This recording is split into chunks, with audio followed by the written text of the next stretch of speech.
చెయ్యగలిగేవి 22A పరిధిలోకి relaxation గతంలో వచ్చి ఉన్న వాటిని రిలాక్సేషన్ చేసిన వాటిని క్లియర్ చేయటం జరిగింది.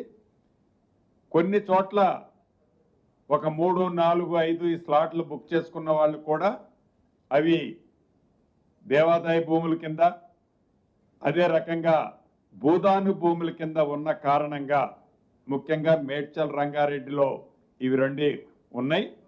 వాటికి సంబంధించిన వాటిని చేయలేము అని 3-4 సుమారుగా 300, 302 స్లాట్లు బుక్ అయితే ఈ రోజుకి దాంట్లో ఒక 12, 13 చెయ్యలేని వాటిని చెయ్యలేనని రిజెక్ట్ చేయడం జరిగింది. మీ ద్వారా ఎవరైతే స్లాట్లు బుక్ చేసిన వాళ్ళు రిజిస్ట్రేషన్ ఫీజు కట్టారో నాకు తెలిసి ఈ వీకెండ్ లోపు వీళ్ళు గతంలో స్లాట్లు బుక్ చేసి వివిధ కారణాల లేక చేత రిజిస్ట్రేషన్ చేయని వాళ్ళ పేమెంట్లు కూడా ఈ వీక్ ఎండ్ లోపు ఆ పేమెంట్లన్నిటిని కూడా వారి ఖాతాకి తిరిగి పంపటం జరుగుద్దని కూడా మీ ద్వారా రాష్ట్ర ప్రజలకి ముఖ్యంగా క్యూర్ ప్రాంతంలో ఉన్న నా కుటుంబ సభ్యులకి తెలియజేస్తున్నాను. వీటితో పాటు ఉదాహరణకి రిజిస్ట్రేషన్ చేయలేని చాలామంది ఈ గడిచిన కొన్ని రోజుల నుంచి మాది జనతా గ్యారేజ్ అనో మాది ఆ గ్యారేజ్ అనో ఈ గ్యారేజ్ అనో టోల్ ఫ్రీ నెంబర్లు పనిచేయటం లేదో అంటున్నారు. ఈ టోల్ ఫ్రీ అనే నెంబర్లకు సంబంధించిన దాంట్లో సుమారు 18వ తారీఖు నాడు ఈ టోల్ ఫ్రీ నెంబరు 17వ తారీఖు నేను అనౌన్స్ చేశాను. 18వ తారీఖు నాడు ఈ టోల్ ఫ్రీ నెంబర్కి సంబంధించి అంశాలు పెట్టాం. ఫస్ట్ డే నాడు 2 కాల్ ఇది లైన్స్ 2 లైన్సే అవైలబిలిటీతో మేము పెట్టాం. తర్వాత దాన్ని 20కి ఇంక్రీజ్ చేశాం. మొదటి రోజు సుమారు 116 కాల్స్ వచ్చాయి. 19వ తారీఖు నాడు 168 కాల్స్ వచ్చాయి. 20వ తారీఖు నాడు 200 కాల్స్ వచ్చాయి. 21వ తారీఖు నాడు 369 కాల్స్ వచ్చాయి. 22వ తారీఖు నాడు 309 కాల్స్ వచ్చాయి. రమారమి 1162 కాల్స్ వచ్చాయి. ఈ 1162 కాల్స్లో అగ్రికల్చరల్ ల్యాండ్కు సంబంధించింది 614, నాన్ అగ్రికల్చర్కి సంబంధించింది 547 రాష్ట్ర వ్యాప్తంగా నుంచి వచ్చిన కాల్స్ ఇవి. ఉదాహరణకి ఈ కాల్స్లో ఓవర్లాప్ ఉన్న కాల్స్ తీసేసిన తర్వాత మిగిలిన కాల్స్ 980 అంటే ఓవర్లాప్ కాల్స్ వచ్చి నియర్లీ 200 కాల్స్ రిపీటెడ్గా రావటం వల్ల వాటిని సింగిల్ కాల్ కింద ట్రీట్ చేస్తే 980 కాల్స్ వచ్చాయి. Agriculture 547, non agriculture 433. రంగారెడ్డి జిల్లాలో హైయెస్ట్గా 258 కాల్స్ వచ్చాయి అగ్రికల్చర్ అండ్ నాన్ అగ్రికల్చర్. మేడ్చల్లో 149 వచ్చాయి. సంగారెడ్డిలో 82 వచ్చాయి. కామారెడ్డిలో 44 వచ్చాయి. యాదగిరి భువనగిరిలో 40 వచ్చాయి. సిద్దిపేటలో 35 వచ్చాయి. ఇలా రమారమి రిపీట్ అయిన కాల్స్ తీసేసిన తర్వాత వచ్చిన కాల్స్ టోల్ ఫ్రీ నెంబర్కి 980 కాల్స్ వచ్చాయి. వీటికి సంబంధించిన ఏ జిల్లాకు సంబంధించిన కాల్స్ని ఆ జిల్లా కలెక్టర్లకి ఫార్వర్డ్ చేయటమే కాకుండా ఇప్పుడు నేను సమీక్షించినప్పుడు దీంట్లో ఎలిజిబిలిటీ అంటే 20 గవర్నమెంట్ ఆస్తులు కాకుండా ప్రైవేటు ఆస్తులు ఏవైతే ఉన్నాయో దానికి సంబంధించిన అంశాలు తక్కువ ఉన్నాయి. ఎక్కువగా ఎప్పటి నుంచో మాది ఇది రాలేదు, మాది సర్వే కాలేదు, ఇతరత్ర కాల్స్ కూడా రిలేటెడ్ కాల్స్ హైయెస్ట్గా దీంట్లో వచ్చినట్లు మా దగ్గర ఉన్న ఆధారాల ప్రకారం చెప్పడం జరుగుతుంది. ఏవైతే ఈ 22Aకి సంబంధించి రిజిస్ట్రేషన్లు ఆగిని ఇతరత్ర ఉన్న వాటిని కూడా జెన్యూన్ ఏవైతే ఉన్నాయో వాటి క్లియరెన్స్ 24 అవర్స్ ఆబ్లిక్ హైయెస్ట్కి పోతే 36 అవర్స్. ప్రతి దాన్ని ఏవైతే చెప్పిన ప్రతి దాన్ని ఫాస్ట్ ట్రాక్లో ఇప్పటి వరకు ఫైనలైజ్ చేశాం. భవిష్యత్తులో కూడా ఇదే ఫాస్ట్ ట్రాక్లో ఏవైతే నేను నిన్నటికి ఈ రోజుకి అన్నీ కూడా రిజాల్వ్ అయ్యాయని చెప్తున్నానో ఎక్కడైనా 1 అర ఆగిపోయి ఉన్నా ఎవరూ కూడా ప్యానిక్ కి లోన్ అవ్వాల్సిన అవసరం లేదు. రాష్ట్ర వ్యాప్తంగా ఈ కోర్ ప్రాంతంలోనే కాదు, ఎక్కడైనా ఆగి ఉన్నా కూడా సేమ్ జీవోలు, సేమ్ ఆర్డర్స్ ఏవైతే ఉన్నాయో వాటికి సంబంధించిన సబ్ రిజిస్ట్రార్లు, డిస్ట్రిక్ట్ రిజిస్ట్రార్ల వెబ్సైటు, ఓపెన్ వెబ్సైట్ లో కూడా వీటిని అప్లోడ్ చేశాము. కాబట్టి ఆ అప్లోడ్ చేసిన దాని బేస్ తో మీ వాటిని ఇమీడియట్లీగా రిజిస్ట్రేషన్ కి ఏ రకమైన ఇబ్బంది ఉండదు. ఇలా అధికారులకు ఆదేశించాం. అదే పద్ధతిలో ఈ గడిచిన వీక్ డేస్ 10 డేస్ నుంచి అధికారులు యుద్ధ ప్రాతిపదిక మీద 24/7 ఈ గడిచిన వారం రోజులు వాళ్ళు డెడికేటెడ్ గా పనిచేశారనేది కూడా ధైర్యంగా చెప్పగలుగుతున్నాను. అంతేకాదు, దీంతో ఏవైతే జీవోలు నేను అప్లోడ్ చేశానని చెప్తున్నానో, ఉదాహరణకి దీంతో పాటు మీడియా మిత్రులు, ప్రజలు కూడా గమనించాలి. ఈ ప్యానిక్ టైంని క్రియేట్ చేసిన ప్రబుద్ధులు ఉన్నారా, లేకుంటే దీన్ని అడ్డం పెట్టుకొని ఎవరైనా దీన్ని అడ్డం పెట్టుకొని ఇగో మా దగ్గర ఈ జీవోలు ఉన్నాయి, మాది కూడా రిజిస్ట్రేషన్ చేయండి అని కొంతమంది దొంగ జీవోలు, దొంగ మెమోలు కూడా తీసుకొని వస్తున్నారు. ఉదాహరణకి ఇది సబ్ రిజిస్ట్రార్ని అప్రోచ్ అయ్యారు.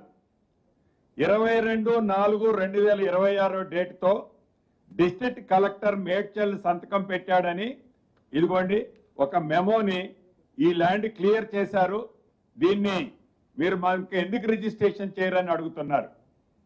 ఈ వ్యక్తిని ఐడెంటిఫై చేశాం, ఇప్పుడే అధికారులకు చెప్పాను, వీళ్ళ మీద FIR కూడా బుక్ చేస్తున్నాం. సేమ్ ఇదే రకంగా ఇదే మేడ్చల్ జిల్లాలో 2/6/2026 డేట్తో స్పెషల్ డిప్యూటీ కలెక్టర్ ELC పేరుతో మరొక బోగస్ సర్టిఫికెట్ ఇష్యూ చేసి దీన్ని కూడా రిజిస్ట్రేషన్ చేయాలని వాళ్ళు కోరుకుంటున్నారు. కానీ ఇది సాధ్యమయ్యే పని కాదు, ఇది సాధ్యమయ్యే పని కాదు. ఇటువంటి ఏవైతే ఉన్నాయో దయచేసి ప్రభుత్వాన్ని ఏదో కంగారులో పెట్టి, ప్రజలని ప్యానిక్ లో పెట్టి, ప్రభుత్వాన్ని స్ట్రెస్ లోకి తీసుకొచ్చి ఇటువంటి లెటర్ల ద్వారానో ప్రభుత్వ ఆస్తుల్ని రిజిస్ట్రేషన్ చేసుకోవాలంటేనో అది సాధ్యమయ్యే పని కాదు. దయచేసి అటువంటి ఆలోచనని డ్రాప్ కావాలని ఈ వేదిక ద్వారా ఇటువంటి ఆలోచన వ్యక్తులకి పదే పదే రిక్వెస్ట్ చేస్తున్నాను, గట్టిగా మందలిస్తున్నాను కూడా. ఈ ఇద్దరి మీద కూడా కేసు FIR బుక్ చేస్తున్నాం. అదే రకంగా CS7, CS14 ఇదొక డిబేటబుల్ సబ్జెక్ట్. CS7, CS14 కి సంబంధించింది అత్యధికంగా రంగారెడ్డి, మేడ్చల్ జిల్లాలో ఈ భూములు ఉంటాయి. ఇది ఎప్పటి నుంచో వివిధ ఫోరంల మీద కొట్లాట, మీది నాది, నాది మీది అని ఒక్కొక్క ఫోరంలో ఒక్కొక్కరు గెలవటం, ఒకళ్ళు ఓడిపోవటం, అంటే ప్రభుత్వ పక్షాన వర్సెస్ ప్రైవేటు పక్షాన ఇది కొన్ని దశాబ్దాలుగా జరుపుకుంటూ వస్తుంది. అయితే ఏవైతే ఆనరబుల్ కోర్టులలో ఆర్డర్ల ద్వారా వివిధ ప్రభుత్వాల టైంలో, గత ప్రభుత్వంలో కూడా మేము వచ్చిన తర్వాత అయితే ఒక్కటి కూడా పర్మిషన్ ఇవ్వలేదు. అది ఏది ఇచ్చిన పర్మిషన్ ఇందాకేదో అనుకున్నాం. ఏవైతే పర్మిషన్స్ ఇచ్చారో ఆ ఇచ్చిన పర్మిషన్లకు సంబంధించి ఆనరబుల్ కోర్టులు ఇచ్చిన పర్మిషన్ల బేస్ తో ఏవైతే పర్మిషన్స్ ఇచ్చారో అవి లేఅవుట్ల కోసం కానివ్వండి, లేకుంటే ఐరేజ్ బిల్డింగ్లకు సంబంధించింది కానీ, సబ్జెక్ట్ కండిషన్ ఆనరబుల్ సుప్రీం కోర్టులో ఏ కేసు అయితే పెండింగ్ ఉందో ఆ కేసుకు సంబంధించిన సబ్జెక్ట్ ని ఆ డాక్యుమెంట్ లో మెన్షన్ చేసి, కేసు నెంబర్ మెన్షన్ చేసి, సుప్రీం కోర్టు తుది ఆదేశాలనుసారం ఈ రిజిస్ట్రేషన్ చేస్తున్నట్లు అవి కూడా రిజిస్ట్రేషన్ చేయాలని నిర్ణయించడం జరిగింది.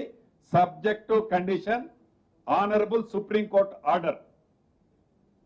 గతంలో హైకోర్టు ఇచ్చిన, హైకోర్టు ఫుల్ బెంచ్ ఇచ్చిన, లేకుంటే సుప్రీం కోర్టులో కింద బెంచీలు ఇచ్చిన, వీటన్నిటికీ సంబంధించింది ఫైనల్ గా సుప్రీం కోర్టు ఫుల్ బెంచ్ లో ఉంది కేసు. ఆ ఫుల్ బెంచ్ కి సంబంధించిన బేస్ తో ఇవి డిపెండ్ అయి ఉంటాయి. దీంట్లో మనం ఒకటి కూడా మళ్ళీ డిస్కస్ చేసుకోవాల్సిన అవసరం ఉంది. 2017లో ఆనాడు పిసిసి అధ్యక్షులు, ఈనాడు గౌరవ ముఖ్యమంత్రి గారు కూడా ఈ కేసు మీద చాలా కొట్లాడారు. ఇది కూడా CS7 CS14 కి సంబంధించిన అంశం. మీరందరూ వినాల్సింది. ఆ రోజున్న ప్రభుత్వంలోని ప్రముఖులు ఎస్ క్లాస్ బెంచ్ కారుని ఇచ్చారని, ఈ ఎస్ క్లాస్ బెంచ్ కారు కారణంగానే సుమారు 1509 డాక్యుమెంట్లు రిజిస్ట్రేషన్ అయ్యాయని, ఈ ఎస్ క్లాస్ బెంచ్ కారు కారణంగానే సుమారు 860 ఎకరాలు రిజిస్ట్రేషన్లు సుమారు 6 డాక్యుమెంట్ ద్వారా రిజిస్ట్రేషన్లు అయ్యాయని, ఆనాటి ప్రభుత్వానికి సంబంధించిన ఒక పత్రిక ఎండి ఆ ఎస్ క్లాస్ కారుని తీసుకున్నాడని, దీనికి సంబంధించిన అంశం ఆనాడు పిసిసి అధ్యక్షులుగా గౌరవ ముఖ్యమంత్రి రేవంత్ రెడ్డి గారు, ఈనాడు ఉన్న ముఖ్యమంత్రి గారు, ఆనాడు పిసిసి అధ్యక్షుల వారు దీన్ని రేట్ చేసిన సందర్భంలో దీని మీద FIR కూడా రిజిస్టర్ అయింది. రిజిస్టర్ అయి తప్పని పరిస్థితుల్లో ఆ డాక్యుమెంట్ని ఆనాటి ప్రభుత్వం చావు తప్పి కన్ను లొట్టబోయిందన్నట్లు తప్పును అంగీకరించకుండా గుసాయించుకుంటా వాటిని డాక్యుమెంట్ని స్టిల్ ఈ కేసు ఇస్ పెండింగ్. అంటే ఇదే టైంలో కూడా సేమ్ స్టోరీ రిపీట్ అయింది. ఆనాడు కూడా ముందు CS ఏదైతే 22A అనే అంశాన్ని లేవనెత్తి ఈ 22A అంశం ద్వారా ఇటువంటి అన్నిటిని కూడా పుష్ చేసే కార్యక్రమాన్ని చేపట్టారు. అంటే వారి స్వలాభం కోసం నిజంగా జెన్యూన్ ఉన్న వాటిని మేము జెన్యూన్ చెప్తున్నాం, జరిగిన ఏమన్నుంటే జరిగినాయని చెప్తున్నాం. వారి స్వలాభం కోసం వారికి సంబంధించిన అంశాలు ఏవైతే ఉంటాయో ఆ అంశాలని పుష్ చేయటం కోసం ఈ తెర ముందు సామాన్య నా కుటుంబ సభ్యుల్ని పెడతారు, తెర వెనక నుంచి వారి ఏజెండాని ఇంప్లిమెంట్ చేయాలని తాపత్రయపడతారు. ఈ వేదిక ద్వారా వారిని ఒకటి అడగదలుచుకున్నాను. దీని మీద ఏదైతే ఆనాడు ఎస్ క్లాస్ బెంచ్ కార్ ఆనాటి ప్రభుత్వానికి సంబంధించిన ఒక పత్రిక ఎండికి ఒక ప్రబుద్ధుడు కారిచ్చాడనే రచ్చ లెగిసి అది చిలికి గానివానై 806 ఎకరాలు 811 ఎకరాలు 5 డాక్యుమెంట్ల ద్వారా రిజిస్ట్రేషన్ అయిన దాని మీద ఎంక్వైరీ చేయటానికి ఈ ప్రభుత్వం ఈనాడు రెడీగా ఉంది. ఈ CS14 CS7 CS14 కి సంబంధించిన ప్రజల సొమ్ము ప్రజల ఆస్తి అని చెప్పబడే ఈ ఆస్తికి సంబంధించిన అంశం ఆనాటి ప్రభుత్వానికి సంబంధించిన పత్రిక ఎండి ఒక ల్యాండ్ లార్డు తన పేరుతో ఉన్న ఎస్ క్లాస్ బెంచ్ కారుని ఇచ్చిన సందర్భంగా బయటికి తీగ లాగితే డొంకంతా కదిలిందన్నట్లు ఆ కదిలిన స్టోరీ కూడా అదే మోడల్లో ఈనాడు మళ్ళీ వీళ్ళు దాన్నే రిపీట్ చేయాలని తాపత్రయపడటం బాధాకరం, చాలా బాధాకరం అనిపిస్తుంది. అంతేకాదు ఏదైతే ఉదాహరణకి రంగారెడ్డి జిల్లాలో నాదర్గుల్ ఉంది. ఈ నాదర్గుల్లో సర్వే నెంబర్ 773, 775, 776 అండ్ 786 ఈ సర్వే నెంబర్లకు సంబంధించిన మ్యాప్ ఇది. ఈ మ్యాప్కు సంబంధించిన దాంట్లో ULC సబ్జెక్ట్ ఇది. ఈ రెడ్ కలర్ లో ఉన్నది ఏదైతే ఉందో ULC క్లియర్ కాలే, ULC అప్లై చేసుకోలే, స్టిల్ వాళ్ళు అప్లై చేసుకోలే. మిగిలిందంతా కూడా ULC లో వాళ్ళు అప్లై చేసుకొని క్లియర్ చేసుకున్న అంశం. ఈ అప్లై చేసుకొని ఈ లేఅవుట్ ఈ రెడ్ కలర్ లో ఉన్నదాన్ని కూడా వాళ్ళు ఈనాడు మాది ప్రొఫిటెడ్ లిస్ట్ లో ఉంది అని వాళ్ళు క్లెయిమ్ చేయటం బాధాకరం. ఇది ఆల్రెడీ ULC క్లియర్ కాకపోతే ఆటోమేటిక్ గా అది ప్రొఫిటెడ్ లిస్ట్ లో ఉండే ఆస్తినే. కాకుండా ఎలా ఉంటుంది? అదే రకంగా మేడ్చల్ మల్కాజ్గిరికి సంబంధించిన దాంట్లో మల్కాజ్గిరి విలేజ్ అండ్ మల్కాజ్గిరి మండల్లో మల్కాజ్గిరి హెడ్ క్వార్టర్లోనే సేమ్ సర్వే నెంబర్ 68/1, 70/1, 71 ఇది కూడా ఈ గ్రీన్ కలర్ కి సంబంధించింది ఈఎల్సీ క్లియర్ అయినాయి. ఈ రెడ్ కలర్ కి సంబంధించి కనీసం వాళ్ళు ఈఎల్సీ కూడా అప్లై చేసుకోలేదు. ఈఎల్సీ క్లియర్ అయిన వాళ్ళు ఏం మాట్లాడరు, అది క్లియర్ అయిన జీవోలు అప్లోడ్ చేసిన ఇబ్బంది లేదు. కానీ ఈ రెడ్ కలర్ లో ఉన్నది ఈఎల్సీ క్లియర్ కాని వాటిని మరి అది గవర్నమెంట్ ఆస్తి కిందనే ట్రీట్ చేయాల్సి ఉంటుంది అప్ టు ఈఎల్సీ క్లియర్ అయ్యేంత వరకు. కానీ అక్కడ యాప్డేషన్స్ కట్టుకున్నారు. యాప్డేషన్స్ కట్టుకొని వీళ్ళు కూడా ప్రభుత్వం ఆస్తిని ప్రొవిడెంట్ లిస్ట్ లో పెట్టిందనో ఇతరత్రో మాట్లాడే దాంట్లో అర్థం లేదు. తప్పకుండా ఈ ఈఎల్సీకి సంబంధించింది అతి కొద్ది రోజుల్లోనే గవర్నమెంట్ ఒక పాలసీ తీసుకుంటది. దాన్ని ఆ టైంలో మీరు అప్లై చేసుకుంటే తప్పకుండా దాన్ని మీది జెన్యూన్ గా మీద ఉంటే దాన్ని క్లియర్ కూడా చేస్తుంది అని కూడా ఆ మిత్రులకి ఈ వేదిక ద్వారా తెలియజేస్తున్నాను. ఇక పదే అబద్ధాలరావు గారు ఇంకోటి చెప్తాడు. సీఎం గారికి సంబంధించిన ప్లాట్ కూడా ప్రొవిడెంట్ లిస్ట్ లో ఉందని. ఏదైతే ఈ సర్వే నెంబరు ఎంతండి 403, ఈ 403 అనేది సంబంధించిన సర్వే నెంబర్ సుమారు ఎన్ని ఎకరాలమ్మా? 1288 ఎకరాలు. ఈ 1288 ఎకరాలకు సంబంధించిన దాంట్లో కేవలం 2 ప్లాట్లు ప్రొవిడెంట్ లిస్ట్ లో ఉన్నాయి. ప్రొవిడెంట్ లిస్ట్ లో ఉన్నాయి.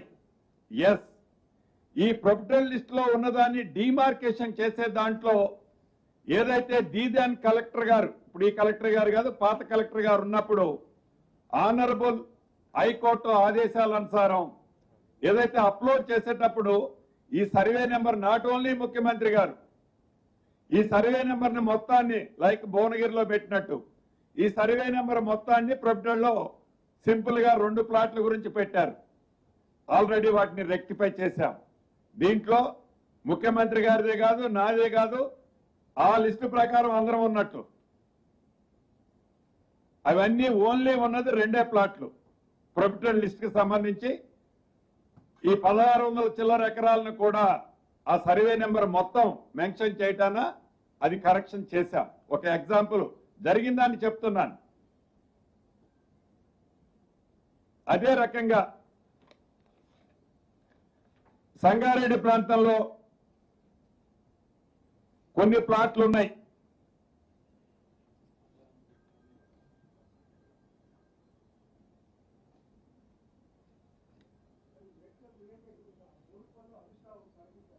ఒక్కని అయిన తర్వాత మళ్ళీ మాట్లాడు.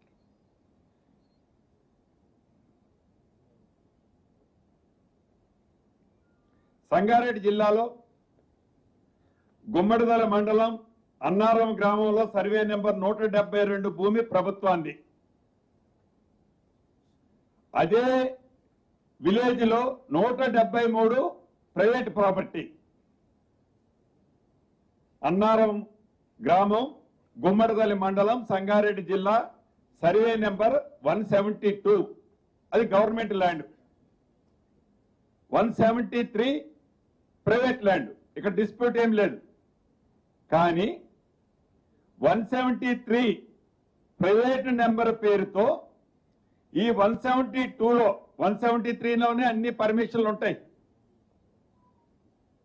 కానీ కన్స్ట్రక్షన్ చేసింది 172లో. ఈ చేసి దీన్ని ఐడెంటిఫై చేసిన తర్వాత దీన్ని హోల్డ్ చేశారు. ఇలా చేసిన ఇది ఒక ఎగ్జాంపుల్ ఇస్తున్నా మీకు. ఇలా చేసినవి కూడా డబుల్ డిజిట్ లో కపుల్ ఆఫ్ థింగ్స్ ఉన్నాయి.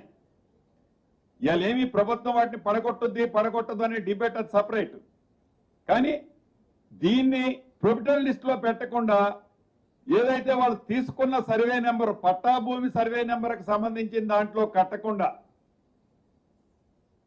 ప్రభుత్వ సంబంధించిన దాంట్లో కట్టి నాకు ప్రభుత్వం 22A పెట్టింది. 22A 173లో మేము పెట్టడంలా, 172 ప్రభుత్వ స్థలం కాబట్టి ప్రభుత్వ స్థలంలో పెట్టాం. సో దీనికి సంబంధించి ఎవరైతే ప్రభుత్వం మాట్లాడుతున్నారో మరి ఏం చేయమంటారు మీరు చెప్పండి. ఇది మీ టైంలో ఇచ్చిన పర్మిషనే, ఇది మేము ఇచ్చిన పర్మిషన్ కాదు. సో ఇటువంటి సుమారుగా ఓన్లీ నాకు సంగారెడ్డిలోనే 9-10 ప్రాపర్టీలు ఉన్నాయి. ఇందాక గౌరవ కలెక్టర్ గారు నాకు ఇచ్చిన బ్రీఫింగ్, ఇది ఒక ఎగ్జాంపుల్ ఇచ్చిన మీకు. లైక్ మేడ్చల్ ఉన్నాయి, రంగారెడ్డి ఉన్నాయి. సో దీనికి సంబంధించిన దాంట్లో ఏం సూచన తలుచుకున్నారు మీరు? అదే రకంగా మేడ్చల్ జిల్లా ఉంది. మేడ్చల్ జిల్లా పర్వతాపూర్లో రెవెన్యూ విలేజ్, దానికి ఆనుకొని ఉన్న యామ్లెట్ ఉంది. ఒరిజినల్ రెవెన్యూ విలేజ్, దానికి యామ్లెట్ ఇంకొక విలేజ్, 2 విలేజ్లు కలిసి ఉంది. విశాలంగా ఉంది. అది మోర్ దాన్ 2-3,000 ఉంటుంది. సో ఒక 2-3 వేల సుమారుగా చెప్తున్నాను, 2-3 వేల ఎకరాలు ఆ రెవెన్యూ విలేజ్ టోటల్ విస్తీర్ణం. ఈ విస్తీర్ణంలో ఇది మేం చేసింది కాదు, అప్పటి ప్రభుత్వం చేసిన దాంట్లోనే సర్వే నెంబర్ అంటే రెవెన్యూ విలేజ్ సంబంధించి 1 నుంచి మొదలెట్టి చివరి దాకా ఎన్ని నెంబర్లైనా ఉండొచ్చు. అలా కాకుండా సర్వే నెంబర్ మెయిన్ విలేజ్కి 1 ఇచ్చారు, యామ్లెట్ విలేజ్కి 1 ఇచ్చారు. ఒకే సర్వే నెంబర్ ఉన్న యామ్లెట్కి సపరేట్ సర్వే నెంబర్ ఇచ్చారు. దాంతో డిస్ప్యూట్ మొదలైంది. డిస్ప్యూట్ మొదలవటం వల్ల దాన్ని ఏదో ప్రభుత్వం చేస్తుంది అంటాడు. అంటే ఒక్క రెవెన్యూ విలేజ్ లో ఒకటే సర్వే నెంబర్ ఉంటుంది, 1, 2, 3, 4, 5 అని. ఇక్కడ ఒక 1, ఇంకొక దగ్గర 1 ఉంది. ఈ 1 ఉండడం కారణంగా అక్కడ డిస్ప్యూట్ అనేది ఆటోమేటిక్ గా రేజ్ అయింది. సో దాన్ని కూడా రాబోయే కొద్ది రోజుల్లో రిజాల్వ్ చేస్తాం. దానికి కూడా ప్రాపర్ గా ఏదైతే ఇప్పుడు మనం సర్వే అనుకుంటున్నామో మళ్ళీ చెప్తాను కంటిన్యూషన్ లో, దాంట్లో ఇటువంటి సమస్యలన్నీ కూడా భవిష్యత్తులో రిజాల్వ్ కాబోతున్నాయి. అదే విధంగా ఇక భూదాన్ ల్యాండ్ ఉంది. ఏ విలేజ్ అది? రంగారెడ్డిలో 22 acres మహేశ్వర మండలం. ఒక ఎగ్జాంపుల్ చెప్తాను. మహేశ్వరం మండలంలో రంగారెడ్డి జిల్లాలో 22 ఎకరాలు ఒకటి సర్వే నెంబర్ ఉంది. మహేశ్వర విలేజ్ మహేశ్వరం మండలంలోనే 22 ఎకరాలు సర్వే నెంబర్లో 2 ఎకరాలు ఆసామి భూదానం కింద ఇచ్చాడు. సర్టిఫికెట్ అయింది. 1, 2, 4 ఏమంటుంది, ఫామ్ 1, 2, 3, 4 ఇచ్చారు. వాటి బేస్ తో సర్టిఫికెట్ కూడా ఇది భూదాన్ ల్యాండ్ కింద సర్టిఫై చేశారు. సర్టిఫై చేసిన తర్వాత ఈ 22 acres కి సంబంధించిన టోటల్ దానికి ఒరిజినల్ పట్టాదారు ఎవరైతే 2 acres ఇచ్చారో 22 acres గతంలోనే పాస్బుక్లు ఇష్యూ అయిపోయింది. ఈ 2 acres ని యాడ్ ఐడెంటిఫై చేయాలనేది క్లారిటీ రాని కారణంగా, ఇది ఒక ఎగ్జాంపుల్. ఇది హైయెస్ట్ ఇష్యూస్ ఉన్నాయి మెయిన్ ఈ ప్రైమ్ ఏరియాలో. ఐడెంటిఫై చేయని కారణంగా అది టోటల్ గా 22A పెట్టారు. సర్టిఫికెట్ ఏమైనా బోగసా? వాళ్ళు ఇచ్చింది భూదానికంటే బోగస్ కాదు. సో కేస్ బై కేస్ ఇటువంటి వాటిని రిజాల్వ్ చేయాల్సిన అవసరం ఉంది. తప్పకుండా అది కొంచెం ఇటువంటి భూదానికి సంబంధించిన కొద్దిగా టైం పట్టుద్ది. వెరీ సెన్సిటివ్ సబ్జెక్టు కాబట్టి ఆనరబుల్ కోర్టులు కూడా కేసు బై కేసు డిఫరెంట్ ఇచ్చి ఉన్నాయి. వాటన్నిటినీ సుప్రీంకోర్టులో గతం నుంచి కొట్లాడుతున్నారు. వాటికి సంబంధించిన దాంట్లో ఏవైతే అక్కడున్న ఆసాములు ఉన్నారో తొందరపడొద్దు, జెన్యూన్ వాటిని క్లియర్ చేస్తామని కూడా మీ ద్వారా తెలియజేస్తున్నాను. ఇక్కడ ప్రధానంగా ఒక పొరపాటు జరిగింది.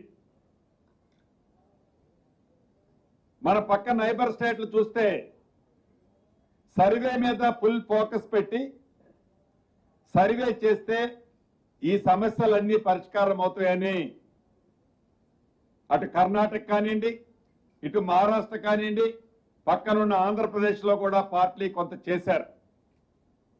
నిజంగా ఆనాటి 10 సంవత్సరాల్లో ధరణిని తీసుకొచ్చినప్పుడు, లేదు రాష్ట్ర విభజన జరిగిన తర్వాత మొదటి నుంచి తెలంగాణ ప్రాంతంలో ఈ ల్యాండ్కు సంబంధించిన డాక్యుమెంట్లు వీక్ ఉన్నాయనేది అందరికీ తెలుసు. దీన్ని స్ట్రీమ్ లైన్ చేయాలి అంటే సర్వే చేయాలనే కాన్సెప్ట్ని ఆనాటి 10 సంవత్సరాల్లో థింక్ చేసి సర్వే చేసి ఉంటే ఈనాడు ఈ సమస్యలు ఇన్ని వచ్చిండే కావు. వస్తే అరాకొరా వచ్చిండొచ్చు, కానీ మేజర్ ఇష్యూస్ రిజాల్వ్ అయ్యాయి. సర్వే చేయని కారణంగా ఏదో చట్టం తెచ్చాం ధరణి, ఆ ధరణితో ఫస్ట్ 7 నెలలు రిజిస్ట్రేషనే కాలే. తర్వాతగా ధరణి అడ్డం పెట్టుకొని ఏమేమి జరిగినాయి కూడా మీకు చెప్పాల్సిన సందర్భం ఉంది, చెప్తా. తర్వాత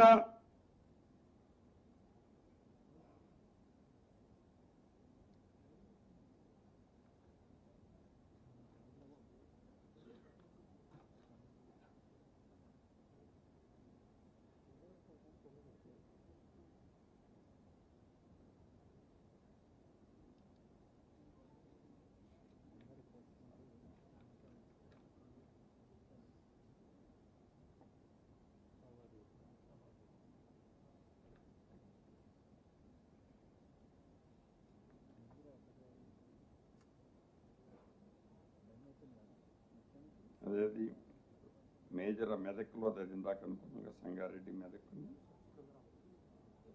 ఎస్, 1-2 ఎగ్జాంపుల్స్ చెప్తా. 22A మీరు పెట్టారు, 22A మీరు పెట్టారు అని అంటే పెట్టింది చాలా తక్కువ, పెట్టింది ఏదో కూడా మీకు చెప్తా. మెదక్ జిల్లా నర్సాపూర్ నియోజకవర్గంలో చిప్పంతుర్తి, సికింద్రాపూర్ ఈ 2 రెవెన్యూ విలేజ్లు సపరేట్. ఒక దాంట్లో 122 ఎకరాలు, ఒక దాంట్లో 400 చిల్లర ఎకరాలు. ఈ 2 కూడా ప్రభుత్వ స్థలాలు, ప్రభుత్వ భూములు. ఈ ప్రభుత్వ భూముల్ని జనరల్ ఎలక్షన్స్ కంటే ముందు జస్ట్ 1-2 మంత్స్ ముందు మీ మీడియాలోని ఆనాటి ప్రభుత్వానికి అనుకూలంగా ఉన్న పేపర్లు తప్ప, టీవీలు తప్ప అందరూ వీటిని మీరు ఫోకస్ చేశారు. ఒకసారి ఎలక్షన్ కి ఒక 2 months before me paper cuttings చూడండి. ఈ 522 ఎకరాలు ఓఆర్సీల పేరుతో 8 నుంచి 12-13 ఎకరాలు ఒక్కొక్కరికి ఓఆర్సీలు ఇచ్చి, ఓఆర్సీలు ఇచ్చిన ఆ రోజో తెల్లవారో ఒక రియల్ ఎస్టేట్ కంపెనీకి ఈ ప్రబుద్ధులు, ఈ అబద్ధాలరావు గారే ప్రధాన పాత్రధారి. దాంట్లో వాటిని ఓఆర్సీల పేరుతో, ఇది ఒక ఎగ్జాంపుల్ అని నేను మీకు చెప్పేది.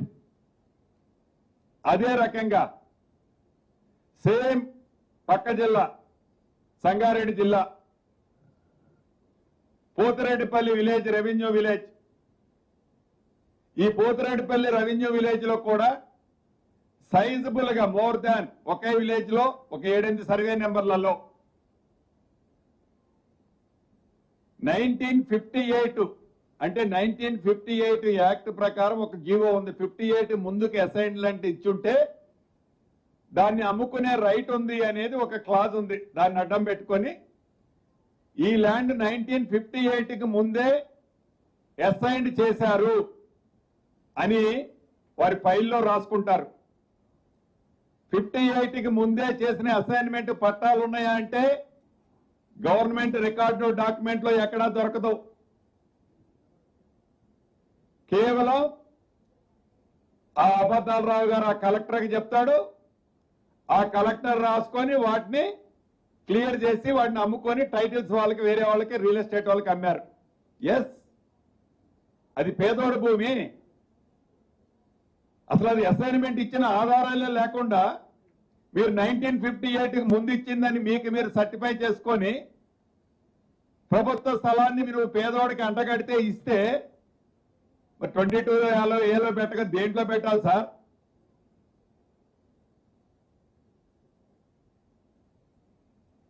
ఇటువంటి వాటిని రెగ్యులేట్ చేసుకోవటం కోసం ఎగ్జాంపుల్ ఈ కొన్ని మాత్రమే ఇప్పుడు మీకు చెప్పింది. మిగతా సందర్భం వచ్చినప్పుడు అవన్నీ మీకు ఇస్తా, నోటుతో ఇస్తా.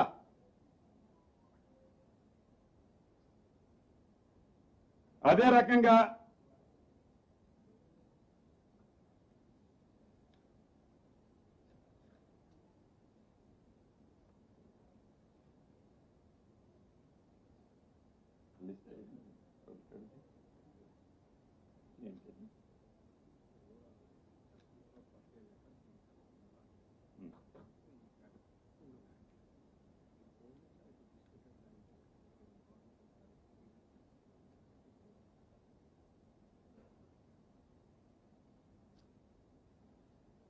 ఇది కాకుండా పదే పదే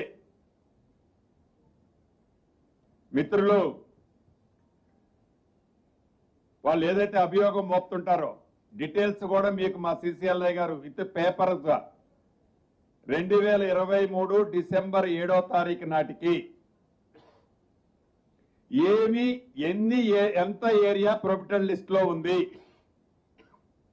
డిసెంబర్ 7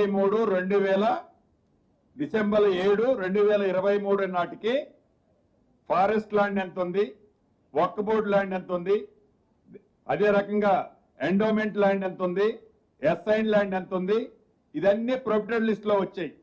ఇవి కాక అమాం బాప్తి ఏదన్నా ఉన్నా కూడా అది కాకుండా ప్రైవేట్ ల్యాండ్ ఎంత ఉంది, ప్రైవేట్ ల్యాండ్ లో ఆనరబుల్ కోర్టుల ద్వారా ఆనాటి ప్రభుత్వమే ఉంచిన ప్రొహిబిటెడ్ లిస్ట్ ఎంత, నిన్నటి వరకు ఈ ప్రభుత్వం వచ్చిన తర్వాత ప్రొహిబిటెడ్ లిస్ట్ లో పెట్టింది ఏంటి, ప్రొహిబిటెడ్ లిస్ట్ లో సేమ్ ఫార్మెట్ లో మీకు ప్రతి మీడియా మిత్రులకి after this me press meet తప్పకుండా మీ అందరికి కాపీ అఫీషియల్ గానే ఇస్తా. దాంట్లో లక్షల ఎకరాలు పెట్టారనో అపనిందరు, ఉన్నదేంది పెట్టింది ఎస్ ఏం పెట్టినమనేది చెప్పిన. మీరు ఏడైతే ప్రభుత్వ స్థూమని కొల్లగొట్టాలని వేలాది ఎకరాలు ప్లాన్ స్కెచ్ గీశారో అక్కడ పెట్టింది డైరెక్ట్ నేను చెప్తున్నా. కానీ పేదోళ్ళది ఏడ పెట్టాలని ఉద్దేశం లేదు. దీన్ని అడ్డం పెట్టుకొని ఈ కపుల్ ఆఫ్ డేస్ నుంచి మనం చూస్తుంటాం ఊర్లలో రోడ్డు మీద పోతుంటే మోటార్ సైకిల్ మీదనో కారు మీదనో పోతుంటే మొరుగుతా ఉంటే వెంటబడి ఉరికొస్తా ఉంటాయి. ఒకదాన్ని చూసి ఒకదాన్ని చూసి ఒకదాన్ని చూసి ఒకటి. ఆ మొరిగే ఏవైతే ఉన్నాయో ఆ మొరిగే దానికి వాటికన్నా ఒక అర్థం ఉంది. ఈ మొరిగే దాంట్లో నిజంగా నీ దగ్గర ఏదైనా ఆధారం ఉంటే ఒకళ్ళు స్క్రిప్ట్ రాస్తారు, ఒకళ్ళు చదువుతారు, మరొకళ్ళు స్క్రిప్ట్ రాస్తారు. అయ్యో నేనేదో మిస్ అయిపోతున్నానని చూస్తుంటారు కదా మీరు అందరూ మోటార్ బైకుల మీదనో కారులోనో ఊళ్ళో పోయేటప్పుడు. అది ఎంట పడతా ఉంటుంది మొరుక్కుంటా. ఆ మొరిగే ప్రతి దానికి సమాధానం దానికి చెప్పాల్సింది ఈ ప్రభుత్వం కానీ నేను కానీ నా అధికారులు కానీ. ప్రజలకు సమాధానం చెప్తాం మేము.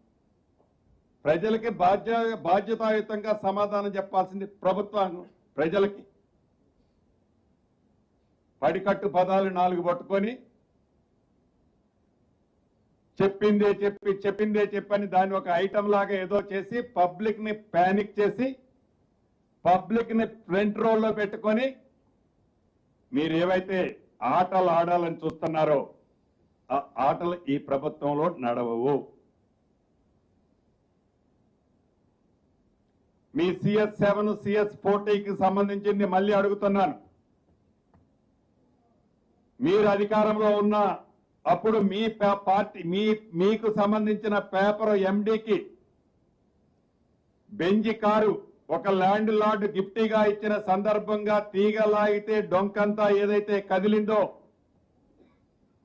ఆ కదిలిన డొంకకు సంబంధించిన అంశం ప్రత్యక్షంగా మీరందరూ పాత్రదారులు. మీరు కోరుకుంటే దాన్ని కూడా ఈ SCT ఏదైతే ఉందో ఆ SCTకి రిఫర్ చేస్తామని కూడా ఈ వేదిక ద్వారా ఆ మిత్రులకి తెలియచేసుకుంటూ, మీరు పరిపాలించే నాడు, మీరు అధికారంలో ఎలగబెట్టినాడు, ఏవైతే ల్యాండ్ ఇష్యూస్ వచ్చినప్పుడు మొక్కము చాటేసి తెల్ల బట్ట కప్పుకొని ఇంట్లో పడుకున్న మీరు ధరణిని తీసుకొచ్చి కనీసం ఆన్సర్ చేయలేక